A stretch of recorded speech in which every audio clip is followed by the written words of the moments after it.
হ'ব নেকি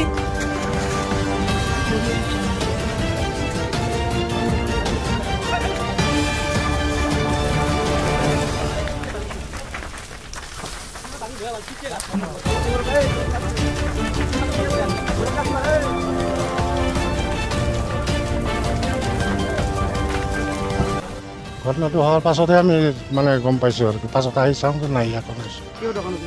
মোৰ গেলামাল আছিল আৰু লগতে ভুচিমাল আছিল ধইনা লগতে আমাৰ লগতে আমি দুটা আছিলোঁ আমি এটা গোটাম মানে দুইজনে লৈছিলোঁ তাৰ নাম আছিল দীপক দাস তাৰ গেলামাল আছিল আমাৰ দুইজনে এটা আৰু তাৰ দুইজনে লৈছে নেকি চাৰিখান আহিছিল পুলিচ আহিছিল মোৰ মোটামুটি 2 লাখ টকাৰ মান সম্পত্তি গৈছে মোৰ ধইনা চেনি গেলামাল আৰু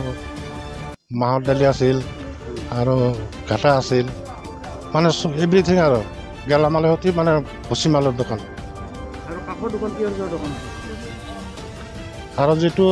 আমাৰ লগত আছিল তাৰ গেলামালে তাৰ নাম দীপক দাস চব্জি আছিল চব্জিটো তাৰ যোনটো বেলেগ এতিয়া আমি এইটো কেনেকৈ হ'ল এতিয়া কি কৰিম দেখা নাই যদি নাই আমাৰতো ছাতি নাই আমাৰ লাইনো নাই আমাৰ তাতে এটা গোটামত গেছ লাও নাপায় আমি মানে ৰাতি হ'লে মালটো তোলোঁ আমাৰ চাৰ্জিং লাইটে দি গোদামটো বন্ধ কৰি চাৰ্জিং লাইটটো আমি ব্যৱহাৰ কৰোঁ নাই আমাৰতো ইলেক্ট্ৰিক কানেকশ্যনে নাই কাষৰ দোকানত